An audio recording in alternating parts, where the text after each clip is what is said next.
കുംബ്ലങ്ങി പഞ്ചായത്തിലെ പടന്നക്കരി സ്ലൂയിസിന്റെയും അപ്രോച്ച് റോഡിന്റെയും ഉദ്ഘാടനം ജലവിഭവ വകുപ്പ് മന്ത്രി റോഷി അഗസ്റ്റിൻ നിർവഹിച്ചു. 96 ലക്ഷം രൂപ ചിലവഴിച്ച് ആധുനിക രീതിയിലാണ് സ്ലൂയിസിന്റെ നിർമ്മാണം പൂർത്തീകരിച്ചത്. കുംബ്ലങ്ങി പഞ്ചായത്തിൽ 96 ലക്ഷം രൂപ ചിലവഴിച്ച് ജലവിഭവ വകുപ്പ് ആധുനിക രീതിയിൽ പണി പൂർത്തീകരിച്ച സ്ലൂയിസിന്റെയും MLAയുടെ ആസ്തി വികസന ഫണ്ടിൽ നിന്നും 25 ലക്ഷം രൂപ ചിലവഴിച്ച് നിർമ്മിച്ച അപ്രോച്ച് റോഡിന്റെയും ഉദ്ഘാടനം ജലവിഭവ വകുപ്പ് മന്ത്രി റോഷി അഗസ്റ്റിൻ നിർവഹിച്ചു. നിരന്തരമായി ഈ വിഷയത്തിൽ നടത്തിയിട്ടുള്ള പരിശ്രമം ഇവിടെ വന്ന് കാണാനും ഇക്കാര്യങ്ങൾ മനസ്സിലാക്കാനും ഒക്കെ ഏറെ സഹായകമായി എന്നുള്ളത് പറയാതിരിക്കാൻ നിർവാഹമില്ല. നമ്മുടെ നാട്ടിൻ്റെ വികസനത്തിൽ ചെറുതും വലുതുമായ മാറ്റങ്ങളുണ്ടാകും. ആ മാറ്റങ്ങളിലെല്ലാം എല്ലാവരുടെ സഹകരണം ഉറപ്പുവരുത്തുക അതൊരു പ്രധാനപ്പെട്ട കാര്യമാണ്. കൊച്ചി MLA KJ മാക്സി ചടങ്ങിൽ അധ്യക്ഷനായി. നമുക്ക് വളരെ സന്തോഷമുണ്ട്.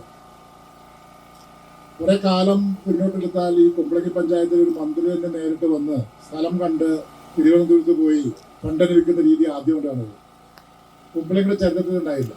വർഷങ്ങളായി കുംബ്ലങ്ങി പഞ്ചായത്തിന് ലേലത്തിലൂടെ ലക്ഷങ്ങൾ നേടിക്കൊടുക്കുന്ന പടന്നക്കരി സ്ലൂയിസ് തകർന്നതുമൂലം പഞ്ചായത്തിന്റെ വരുമാന മാർഗം നിലയ്ക്കുകയും പാടശേഖരത്തിലെ 152 ഏക്കറോളം ഭൂമി കൃഷി ചെയ്യുവാൻ സാധിക്കാതെ വന്നിരിക്കുകയാണ്. ഈ പ്രദേശത്ത് യാത്രാക്ലേശവും ഇതുമൂലമുണ്ടായി. ഇക്കാര്യങ്ങൾ മന്ത്രി റോഷി അഗസ്റ്റിന്റെ ശ്രദ്ധയിൽപ്പെടുത്തിയതിനെ തുടർന്ന് ജലവിഭവ വകുപ്പിൽ നിന്നും 96 ലക്ഷം രൂപ അനുവദിച്ചാണ് നിർമ്മാണ പ്രവർത്തനങ്ങൾ പൂർത്തീകരിച്ചത്. ജലസേചന വകുപ്പ് സൂപ്രണ്ടിംഗ് എഞ്ചിനീയർ കോശി PS സ്വാഗതം ആശംസിച്ച യോഗത്തിൽ executive engineer Sreekumar C report അവതരിപ്പിച്ചു. Palluruthy block panchayat president Baby Thampi, Kumbalangi panchayat president Susan Joseph, father Antony Arackal, Palluruthy block panchayat member Nitha Sunil, Kumbalangi grama panchayat മെമ്പർമാരായ Jasmine Rajesh, Sajeev Antony, Mary Harsha, Kerala Congress M സംസ്ഥാന general secretary MM Francis, GCDA general council അംഗം PA പീറ്റർ, മുൻ grama panchayat president Jaison T Jose, CPIM north local committee secretary NS Suneesh, south local committee secretary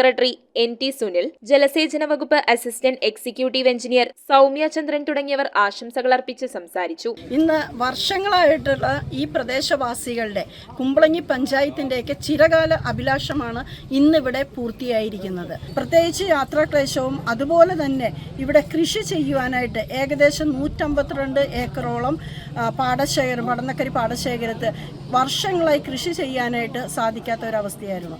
ഇതിനെല്ലാം പരിഹാരമായിട്ട് കൃഷി ചെയ്യുന്നതിനാവശ്യമായ ഒരു നെല്ലും ഒരു മത്സ്യവും എന്ന പദ്ധതിയിൽ കൃഷി ചെയ്യുന്നതിനാവശ്യമായ സംവിധാനങ്ങളാണ് ജലവിഭവ വകുപ്പിൻ്റെ ജലസേചന വകുപ്പിൻ്റെ നേതൃത്വത്തിൽ ഇന്നിവിടെ നടത്തിയിരിക്കുന്നത്.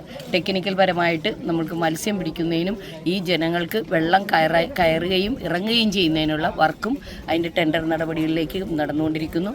അതും അടിയന്തര ഘട്ടങ്ങളിൽ അതും ചെയ്തു തീർത്തുകൊണ്ട് കുംബ്ലങ്ങി ഗ്രാമപഞ്ചായത്ത് അത് ഏറ്റെടുത്തുകൊണ്ട് ഒരു മത്സ്യം പിടിക്കുന്നതായ ഒരു ലേലത്തിലേക്കും പഞ്ചായത്തിൻ്റെ വരുമാനത്തിലേക്കുള്ള ഒരു വഴിച്ചാലും കൂടിയാക്കി തരുന്നതിന് വേണ്ടി മന്ത്രി ഏറ്റെടുത്തിരിക്കുന്ന പദ്ധതിക്ക് പൂർണ്ണമായും ഇന്ന് എല്ലാ പിന്തുണയും നൽകി. News bureau, Kochi. റിങ്ങുകൾ 1 ഗ്രാമിൽ തുടങ്ങുന്ന മാലകൾ, നെക്ലസുകൾ 9,000 രൂപ മുതൽ ഡയമണ്ട് നെക്ലസുകൾ 1 ലക്ഷം മുതൽ ആരംഭിക്കുന്ന വെഡിംഗ് സെറ്റുകൾ, കൂടാതെ നിങ്ങളുടെ പഴയ സ്വർണത്തിന് ഏറ്റവും ഉയർന്ന മൂല്യവും. Maharaja gold and diamonds